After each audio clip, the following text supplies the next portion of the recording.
Hello guys, మరి కొత్త వీడియోతో మీ ముందుకు వచ్చాము. ఇప్పుడు మనం గునుపూరు నుండి రాయగఢ మధ్యగరం తల్లి ఆలయంకి వెళ్ళే రూట్లో మినా జోహాల్ అని ఒక మంచి వాటర్ ఫాల్స్ ఉంది. మినా జోహాల్స్ అది చాలా బాగుంటుందని మేము ప్రయాణం స్టార్ట్ చేస్తూ మేము యాక్చువల్గా గునుపూర్ టు రాయగఢ ప్రయాణం స్టార్ట్ చేసి మినా జోహాల్ అని ఒక మంచి ప్లేస్కి వచ్చాం. అది యాక్చువల్గా ఏంటంటే ఎండాకాలంలో అంతగా వాటర్ లేదు, కానీ శీతాకాలం వర్షాకాలం చాలా బాగుంటుందంట మినా జోహాల్లోని. అది అందువల్ల మేము మిస్ అయిపోయి ఈ ప్లేసెస్ అంతా మీకు చూపిద్దామని వీడియో తీసానమాట. యాక్చువల్గా నేను బాగా అలసిపోయి ఉన్నాను, అప్పటికి కూడా ఎండ ఎక్కువ ఉన్నది.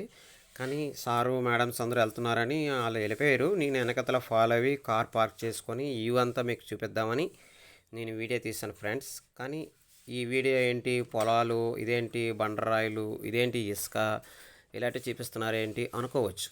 కానీ ఈ ప్లేస్ మీరు చూడాలంటే మన ఆంధ్ర నుండి ఒరిస్సా రావాలి ఫ్రెండ్స్. అది చూసుకోండి ఫస్ట్. కానీ ఏదో నాకు తెలిసినంత వరకు తీయాలనుకున్నాను, తీసి మీకు వీడియో చూపిస్తున్నాను. వీలైతే చూడండి, వీలైతే లైక్ చేసి సబ్స్క్రైబ్ చేసుకోండి. ఇలాగే మీ ఫ్రెండ్స్ ఎవరైనా సరే గునుపూరు టు రాయగఢ మధ్యగరం తల్లి ఆలయంకి వెళ్తే ఇది కూడా ఒక ప్లేస్ ఉన్నదని మంచి ప్లేస్ చెప్పండి. ఎందుకంటే ఇది మన నంది కూడా పక్కనే ఉన్నది, చాలా పెద్ద నంది మాట. ఇది చాలా బాగుంటుంది.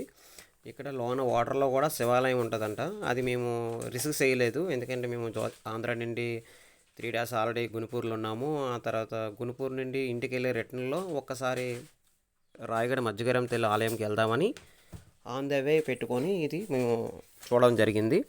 కానీ ఎవరైనా సరే బ్యాచులర్స్ ఎవరైనా వెళ్తే మాత్రం కంపల్సరీగా చాలా బాగుంటుంది. అది కూడా వర్షాకాలంలోని శీతాకాలంలోని ప్లాన్ చేయండి. ఇది ఎండాకాలంలో అయితే వాటర్ తక్కువ ఉంటుందంట, ఎందుకంటే చుట్టుపక్కల ఉన్న పొలాలకి వాటర్ వదిలేస్తారంట. కానీ మీరు ఎవరైనా అనుకోవచ్చు ఏంటి వాటర్ ఏంటి అంత బాగోలేదు ఈ వీడియో ఏంటి ఇలాగని. కానీ ఈ వీడియో చూడాలంటే మీరు మైనస్ చేసుకోండి, చూసుకోండి అండర్లైన్.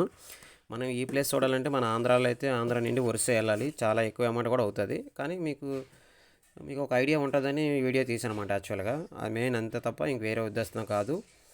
ఇదంతా చాలా బాగుంటుంది అన్నమాట. మంచి ప్లేసు, చుట్టుపక్కల పొలాల మధ్యలో పెద్ద నది, అందులో పెద్ద పెద్ద రాళ్ళు, అందులో రాళ్ళు మధ్యలో శివాలయం. అంటే శివుడు ఒక ఇది ఉంటుంది అన్నమాట. ఆ శివుడి చూడడానికి వెళ్ళాలంటే మనం యాక్చువల్గా సారు నేను బాయ్ ఉన్నాము, తగిన మేడమ్స్ లేడీస్ అన్నమాట. వాళ్ళతో పాటు మనం ఉండాలి, రిస్క్ చేయకూడదని మేము రిస్క్ చేయలేదు. మీరు ఎవరైనా బ్యాచులర్ వస్తే మాత్రం కంపల్సరీగా శివుడి దగ్గరికి వెళ్ళి దర్శనం చేసుకొని అక్కడ కూడా స్నానం చేసి బయటికి రావచ్చు. కానీ రాళ్ళ మధ్యలో ఉంది అది. కానీ నేను అంతవరకు ట్రై చేయలేదు, ఎందుకంటే వీడియో కోసం కాదు, కానీ ఎందుకు అంత రిస్క్ అని నేను లోనికి వెళ్ళలేదు ఫ్రెండ్స్. నేను ఎంతవరకు వెళ్ళానో అంతవరకు వీడియో తీసి మీకు షూట్ చేసి పెడుతున్నాను. ఇదంతా లోన నుండి వచ్చే వాటర్ అన్నమాట. ఇంకా లోనకి వెళ్తే గృహాల నుండి శివుడు ఉంటాడు, ఆ శివుడి దగ్గరికి వాటర్ వస్తుందంట. అది మేము ట్రై చేయలేదు, ఎందుకంటే ఈ రాళ్ళన్నీ దాటుకుంటూ వెళ్ళాలి. కానీ వాటర్ అయితే మాత్రం మనం మంచినీళ్ళు ఎలాగ తాగుతామో ఆ విధంగా ఉంది ఫ్రెండ్స్. కానీ మనం మురుగుడు వాటర్లో చాలా ఆనందంగా ఎంజాయ్ చేసాం. మేము తీసుకెళ్ళిన సారాలు కూడా మేడమ్స్ కూడా చాలా చక్కగా ఆనందంగా గడిపారు. ఈ ప్లేసెస్ మాత్రం వర్షాకాలం అండ్ శీతాకాలం అయితే ఈ రాళ్ళు పైకి వాటర్ ఉంటుందంట. యాక్చువల్గా ఎక్కడి నుండి వస్తుందో తెలీదు, పెద్ద పెద్ద నదుల నుండి డ్యామ్ వదిలితే వస్తుందంట. కానీ ఆటోమేటిక్గా వర్షాకాలంలో మాత్రం చాలా ఎక్కువ వాటర్ వస్తుందంట. అది 10 అడుగులు హైట్లో వస్తుందంట. చాలా వరకు పంటలు అన్నీ దెబ్బతింటాయని ఇది ఒక డ్యామ్ కింద ఎక్కడ పెట్టి మెల్లిమెల్లికి వదులుతున్నారట గాయస్. మేమైతే మంచి ప్లేస్ ఎంజాయ్ చేసాం, ఎందుకంటే చిన్న చిన్న చేపలు, రొయ్యలు మా ముందే కొట్టుకుంటూ ఆడుకుంటూ ఉన్నాయి. మేము కూడా అవి వీడియోలు తీద్దామన్నా అవి మాకు వాటర్లో కనపడట్లేదు వీడియోకి. కానీ మేమైతే రియల్గా చూసాం, చాలా ఆనందంగా గడిపాం. మంచి మంచి ఫొటోస్ కూడా తీసుకున్నాం, ఎందుకంటే 3-4 కొండల మధ్యలో ఈ నది వెళ్ళి నడుస్తూ ఉంటుంది. మేము ఈ నదికి వెళ్ళడానికి చాలా కష్టపడ్డాం, ఎందుకంటే మేము గునుపూరు నుండి రాయగఢ వెళ్ళే రూట్లో ఉన్నది. కానీ కంపల్సరీగా ఇదైతే చూడాలని మేము దగ్గర 1.5 గంట ప్రయాణం ఎక్స్ట్రా చేసి ఇది వెళ్ళాము. కానీ మేము ఊహించినంత ఆనందంగా సంతోషంగా అయితే లేదు. అక్కడ చుట్టుపక్కల ఉన్న రైతులు అడిగితే ఇది వర్షాకాలం శీతాకాలం చాలా బాగుంటుందండి, ఒక యూటీ లాగా, అలాగే మన అరకు సాప్రాయిలాగా ఉంటుందంట. కానీ మేమైతే మాత్రం తక్కువ టైంలోనే ఎంజాయ్ చేసుకొని వచ్చాం.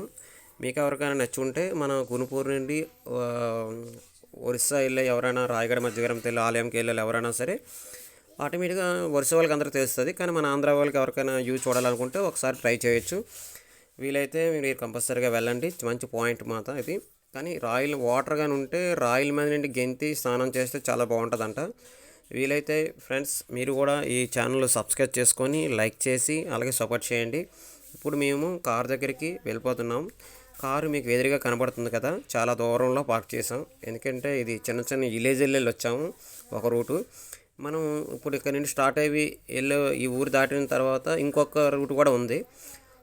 ఇప్పుడు ఈ రూట్లో నుండి మళ్ళీ వెళ్ళొచ్చంట, డైరెక్ట్ కార్లు కూడా వెళ్ళిపోతాయంట. ఇందాక మీకు నంది చూపించాను కదా అక్కడికి. ఓకే గాయస్, తప్పుగా మాట్లాడుంటే క్షమించి వీలైతే లైక్ అండ్ సబ్స్క్రైబ్ చేయండి. అందరూ బాగుండాలి, అందులో నేను ఉండాలి గాయస్.